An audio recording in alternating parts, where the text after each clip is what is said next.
Boa noite a todos, espero que estejam bem. Nosso seminário vai se tratar sobre polimerização. Nosso grupo é composto por eu, Carla Cristina, Ingrid Giovana, Ian Augusto, Maria Luísa Ribeiro, Rafael Bordim e a disciplina ministrada pela professora doutora Kelly Rocha.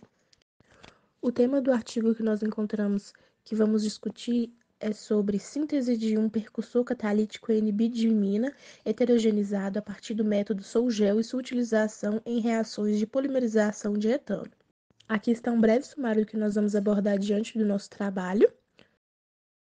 Contextualizando um pouco sobre a polimerização, ela é um processo químico na qual existe o rompimento da ligação π, como observado aqui na imagem. Existem outros tipos de reação de polimerização que nós vamos abordar adiante. A utilização da reação de polimerização existe em vários casos, como ela é muito importante na produção de plástico e borracha, por exemplo. Então, a gente vai falar agora sobre o mecanismo de ativação do complexo de níquel, que no caso vai ser a figura 1. Essa figura, ela mostra que ocorre a ativação do complexo de níquel, dimina, e pela reação com o composto de alquilo-alumínio, vai resultar numa formação do sítio ativo no níquel,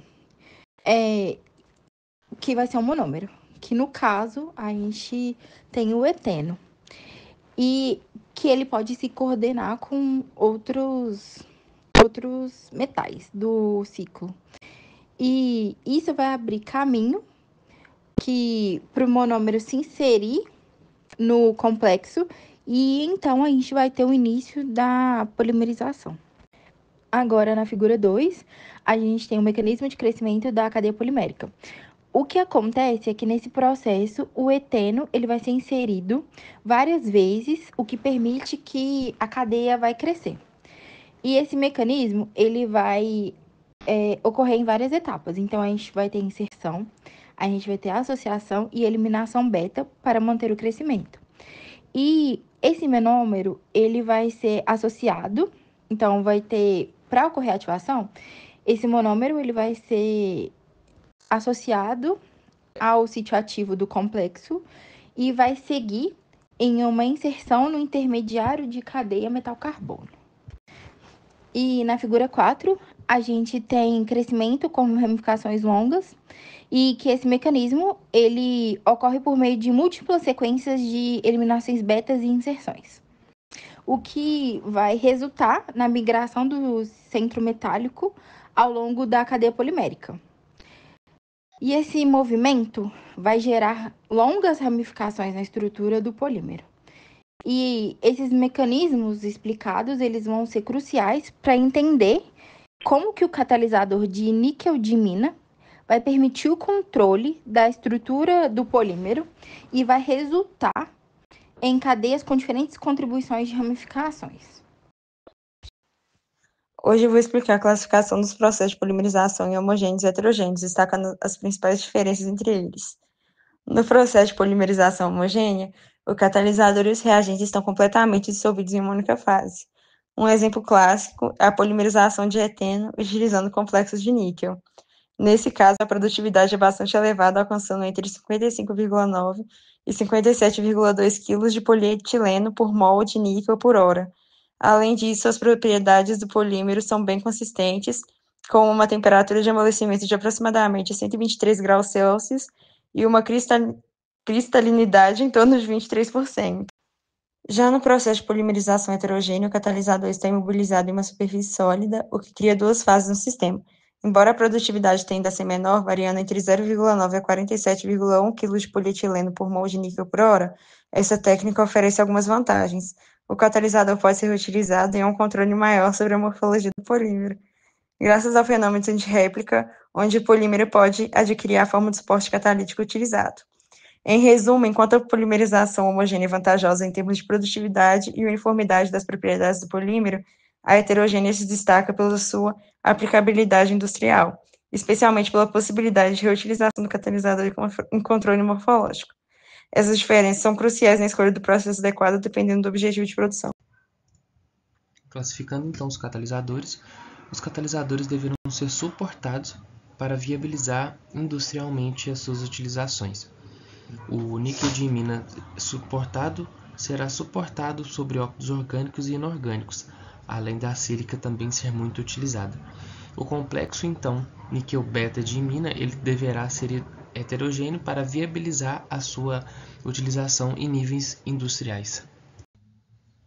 Mediante a tabela 1, temos os dois tipos de catalisadores utilizados e as amostras em quantidades, dado que essas foram as condições de síntese das amostras sem a matéria orgânica.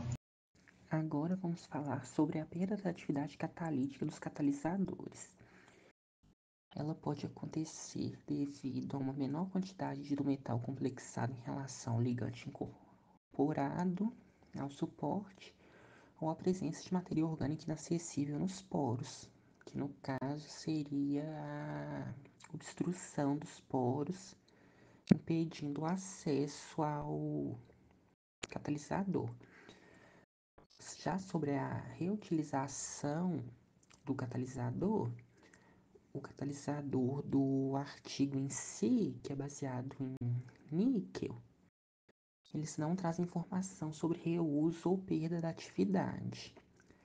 Mas, quando ele é heterogeneizado, ele pode ser reutilizado sem perda significativa, baseado em um outro catalisador à base de óxido de mobilidênio complexado com bisacetilnitrato, conforme representado no slide, que pode ser reciclado por até 4 ciclos catalíticos sem perda significativa de rendimento.